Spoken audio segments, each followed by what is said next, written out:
ছাত্ৰ-ছাত্ৰীসকল মই মৌচুমী তোমালোক সকলোকে জনাক মৌচুমী ইক' ক্লাছলৈ স্বাগতম জনাইছোঁ। আজি আলোচনা কৰিবলৈ লৈছোঁ BA 4th semester economics major Dibrugarh ইউনিভাৰ্চিটিৰ ষ্টেটিষ্টিকেল মেথড ফৰ ইকনমিক্স সেই পেপাৰখনৰ ইউনিট নম্বৰ 3 এটা কুৱেশ্যন লৈছোঁ।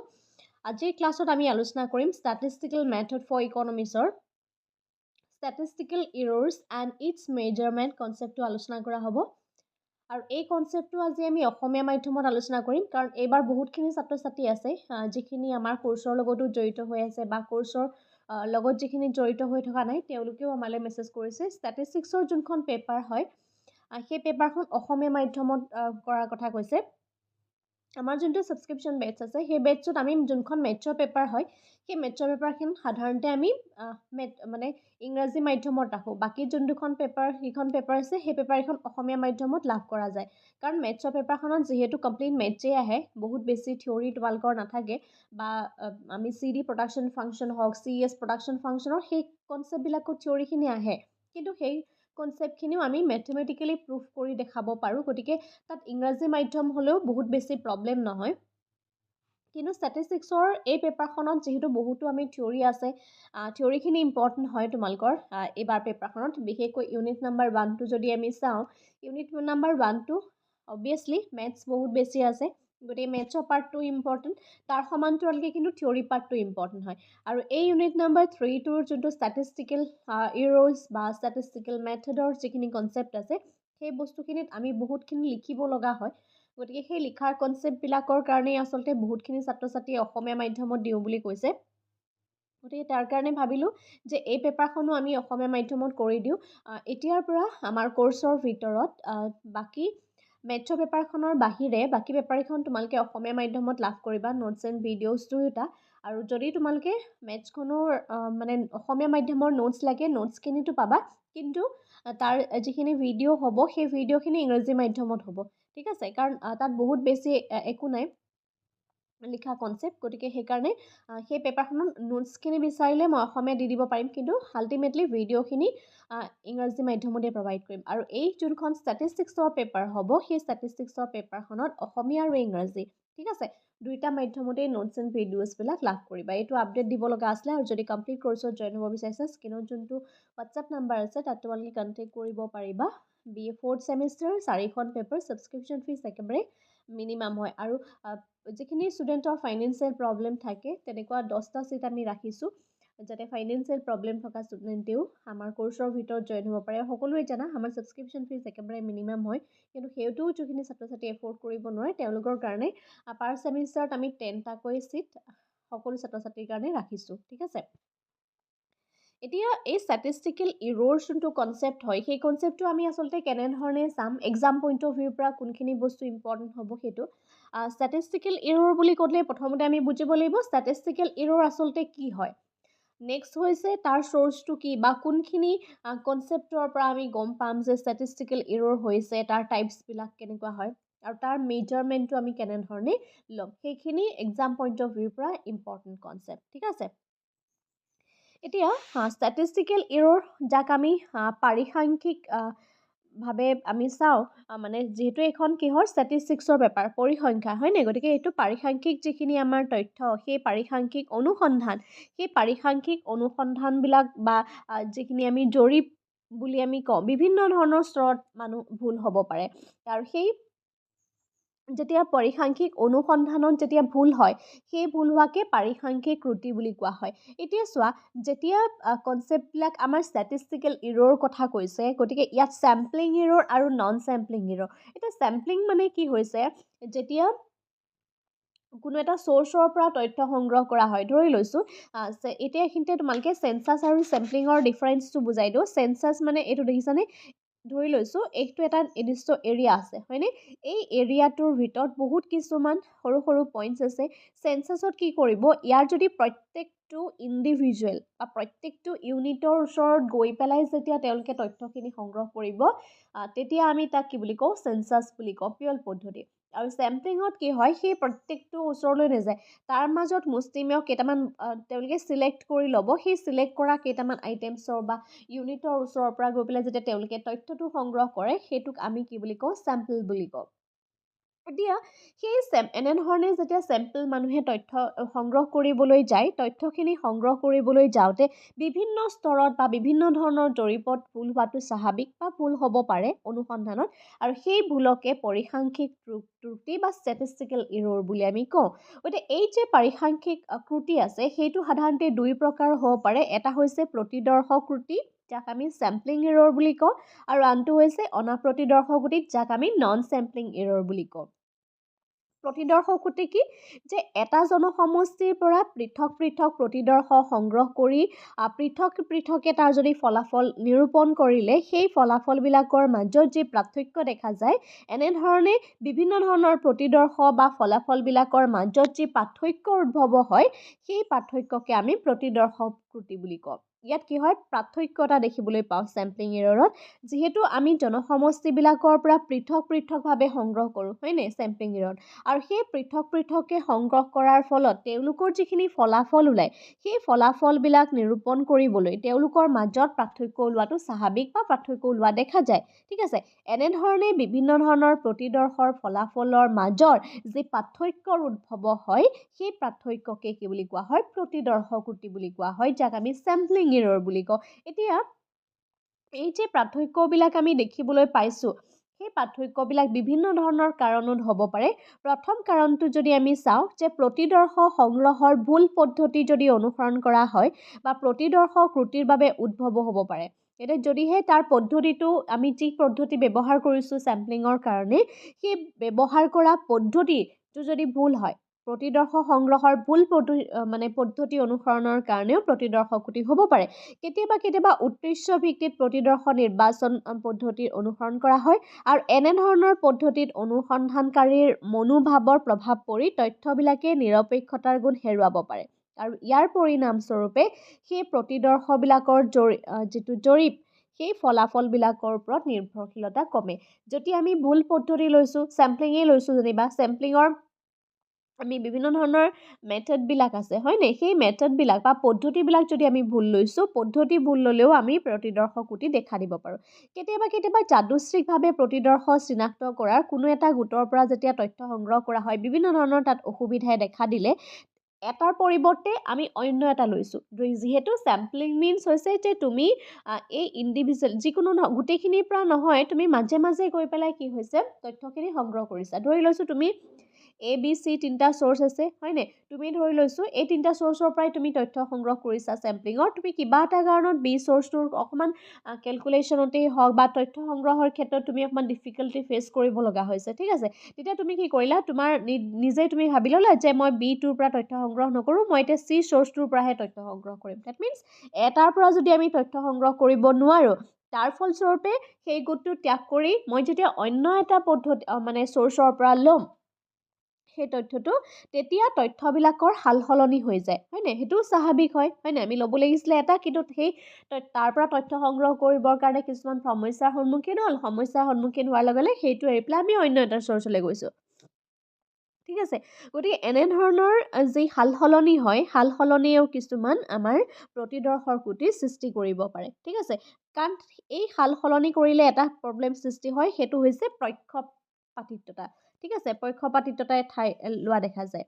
নেক্সট পইণ্টটো হৈছে প্ৰতিদৰ্শৰ নিৰ্বাচন পদ্ধতি প্ৰয়োগ কৰিবলৈ যাওঁতে খণ্ড আৰু গোটবিলাকৰ কিছুমান সুকীয়া বৈশিষ্ট্য অনুযায়ী সুকীয়া দলত বিভক্ত কৰিবলগীয়া হয়। এনেধৰণে গোট বা দলবিলাক যেতিয়া বিভক্ত কৰা হয়, সেই দল বা গোটখিনি বিভক্ত কৰোঁতেও কিছুমান পক্ষপাতিত্ব থাকিব পাৰে, বিভিন্ন ধৰণৰ সমস্যা এটাত দেখা দিব পাৰে। কাৰণ যেতিয়া চোৱা, যিহেতু আমি পাৰ্টকৈ আলোচনা কৰিছোঁ, হয় নাই, আমি এই যে হ'ল গোটেই বস্তুখিনি আলোচনা কৰা হোৱা নাই, গতিকে তাৰ কাৰণে যেতিয়া আমি খণ্ড খণ্ডকৈ গোটবিলাকক সুকীয়া বৈশিষ্ট্যখিনি বা সুকীয়াভাৱে দলবদ্ধ কৰি পেলাই সেই গোটসমূহ আলোচনা কৰিবলগীয়া হৈছে, গতিকে সেই সুকীয়া গোট বা দল গঠন কৰোঁতেও কিছুমান সমস্যা দেখা দিব পাৰে। নেক্সট, গণনা পদ্ধতিত থকা ভুলসমূহৰ বাবেও প্ৰতিদৰ্শ ত্ৰুটি উদ্ভৱ হ'ব পাৰে। বিশেষকৈ বিভিন্ন ধৰণৰ আমাৰ পদ্ধতি আছে প্ৰকল্প পৰীক্ষাৰ কাৰণে, টি টেষ্ট হওক, F টেষ্ট হওক, জেড টেষ্ট হওক, কাই স্কোৱাৰ টেষ্ট হওক, হয় নাই, ইত্যাদি বিভিন্ন ধৰণৰ পদ্ধতি আছে। গতিকে প্ৰত্যেকৰে সুবিধা আছে, প্ৰত্যেকৰে অসুবিধা আছে, প্ৰত্যেকৰে কিছুমান স্পেচিয়েল কেৰেক্টাৰিষ্টিক্স আছে, স্পেচিয়েল ফিচাৰ্ছ আছে, হয়নে? এনে ক্ষেত্ৰত প্ৰকল্প পদ্ধতিৰ বাবে কোনটো উপযুক্ত পদ্ধতি নিৰ্বাচন কৰিব বা সেইখিনি ক্ষেত্ৰত যদি উপযুক্ত পদ্ধতিটো বিবেচনা কৰিব নোৱাৰে তেতিয়াও কিছুমান ভুল হ'ব পাৰে। কাৰণ যিটো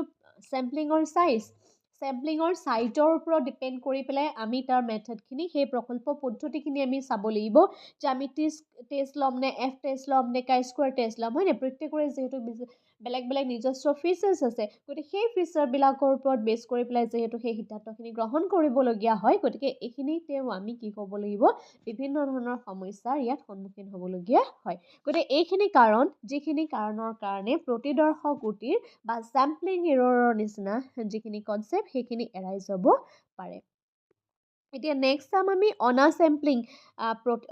অনাপ্ৰতিদৰ্শ ত্ৰুটি, যাক আমি নন চেম্পলিং ইৰৰ বুলি কওঁ। জৰীপৰ আঁচনি প্ৰস্তুত কৰা বা তাৰ কাৰ্যকৰণ কৰাৰ সময়ত বিশেষকৈ তথ্য সংগ্ৰহৰ ক্ষেত্ৰত উদ্ভৱ হোৱা ত্ৰুটিক অনাপ্ৰতিদৰ্শ ত্ৰুটি বোলে। তথ্যবিলাক সংগ্ৰহৰ ক্ষেত্ৰত, এইটো মন কৰিবা দেই, এইটো মন কৰিবলগীয়া কথা এইটো যে তথ্য সংগ্ৰহ যেতিয়া আমি কালেকশ্যন কৰোঁ, হয়নে? সেই বিভিন্ন ধৰণৰ জৰীপ আঁচনি প্ৰস্তুত কৰা কাৰ্যকৰী সময়ত যেতিয়া তথ্যখিনি সংগ্ৰহৰ ক্ষেত্ৰত যিখিনি সমস্যা আহিব, সেই সমস্যাবিলাকক অনাপ্ৰতিদৰ্শ ত্ৰুটি বুলি কোৱা হয়। অনাপ্ৰতিদৰ্শ ত্ৰুটিসমূহ জৰীপ বা পূৰ্ণ গণনাৰ জৰীপ উভয়ৰ জৰিয়তে উদ্ভৱ হয়।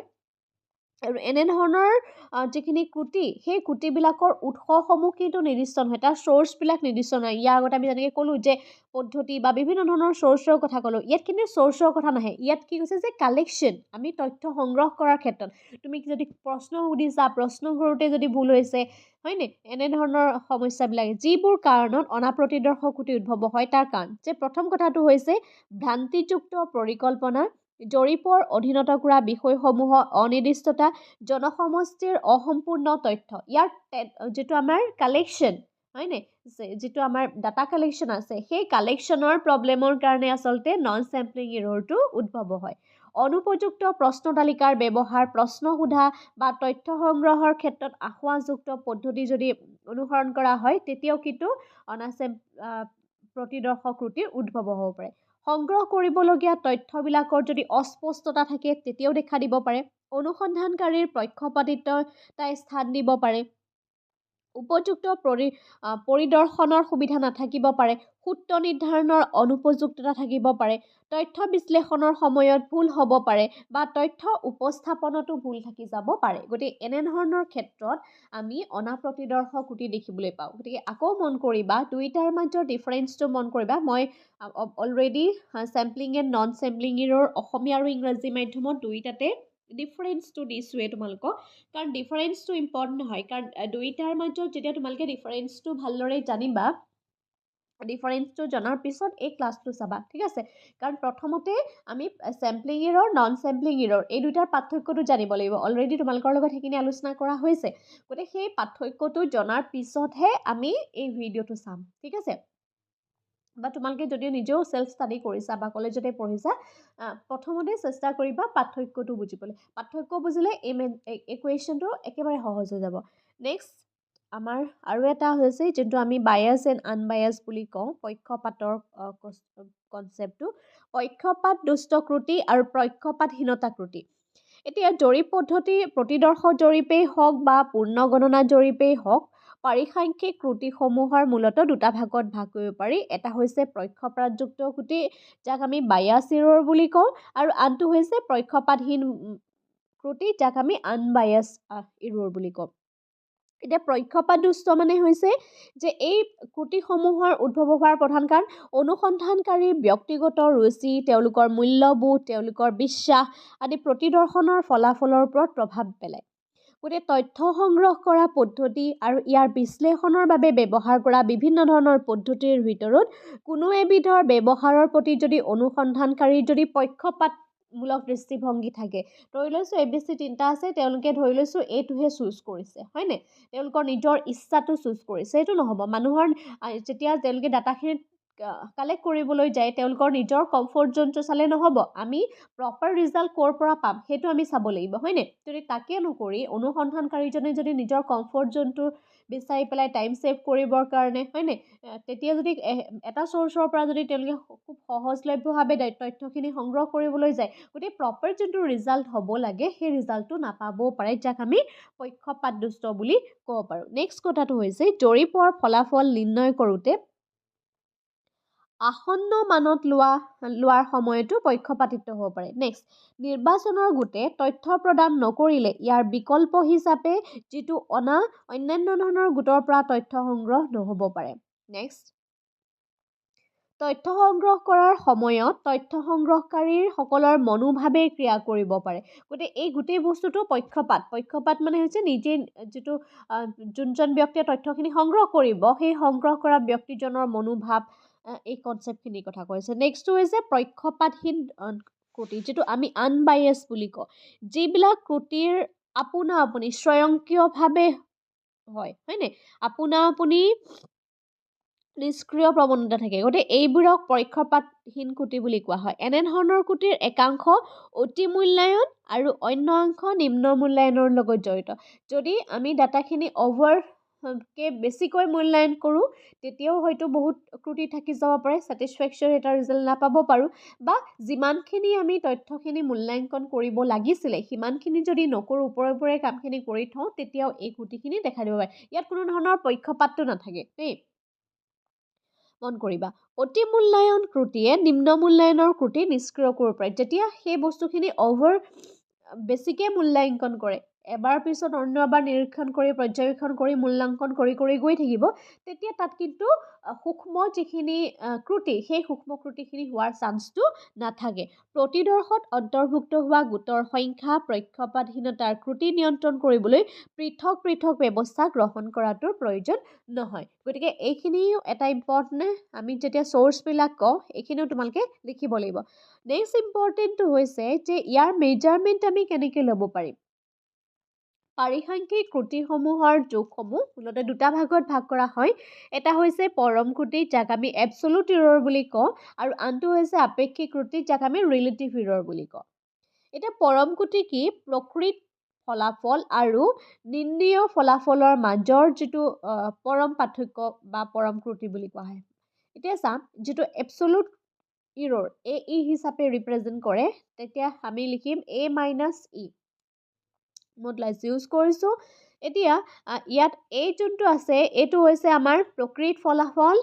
আৰু ইটো হৈছে নিৰ্ণীয় ফলাফল যোনটোক আমি পৰম ক্ৰুটি আৰু আপেক্ষিক ক্ৰুটিত কিন্তু মন কৰিবা ডিফাৰেঞ্চ একো নাই আপেক্ষিক ক্ৰুটি যদি E হয় মনত ৰাখিবলৈও একেবাৰে সহজ A - E আৰু যোনটো ৰিলেটিভ ক্ৰুটি হয় ৰিলেটিভ ক্ৰুটিত কি থাকিব A - E divided by A ঠিক আছে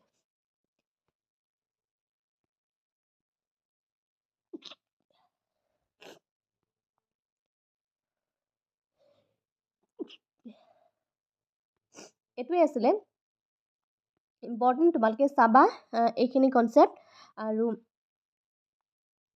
কুৱেশ্যনটো বুজি পালানে মোক এটা কমেণ্ট কৰি জনাবা ফৰ্মুলাখিনি লিখি ল'বা ঠিক আছে ফৰ্মুলাখিনিও ইম্পৰ্টেণ্ট আৰু যদি তোমালোকে কমপ্লিট কোৰ্চত জইন হ'ব বিচাৰিছা আমাৰ যোনটো হোৱাটছএপ নাম্বাৰ আছে তাত তোমালোকে কণ্টেক্ট কৰিব পাৰিবা আজিলৈ ভিডিঅ'টো ইমানেই ধন্যবাদ